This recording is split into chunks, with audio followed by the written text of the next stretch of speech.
আসসালামু আলাইকুম ওয়া রাহমাতুল্লাহি ওয়া বারাকাতুহু। আজকে রাস্তা দিয়ে যাচ্ছিলাম, যাওয়ার সময় হুট একটা বিষয় দেখলাম যে সূর্যের চারিপাশে এক ধরনের রংধনু উঠছে।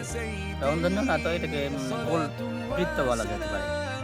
عليك يا نبي حبيبي يا محمد أتيت بالسلام والهدى محمد حبيبي يا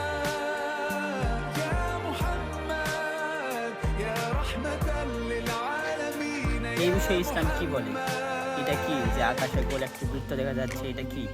এই বিষয়ে ইসলাম কি বলে? এটা হচ্ছে আল্লাহ তাআলার একটি নিদর্শন, যা আল্লাহ তাআলা আমাদের দেখাচ্ছেন যে আল্লাহ তাআলা কি না করতে পারেন। আল্লাহ চাইলে সবকিছুই করতে পারেন।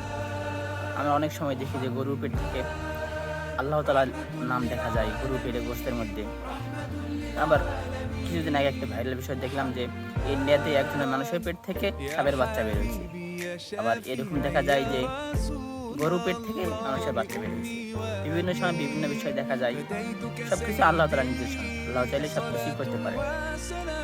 এই বিষয়ে সূরা কাফের মধ্যে আল্লাহ তাআলা বলেন যে তারা কি চেয়ে দেখে না কিভাবে আমি আকাশকে গড়িয়েছি এবং তা সাজিয়েছি। আল্লাহ তাআলা আমাদের সকলকে সঠিক জ্ঞান দান করুক। আমিন।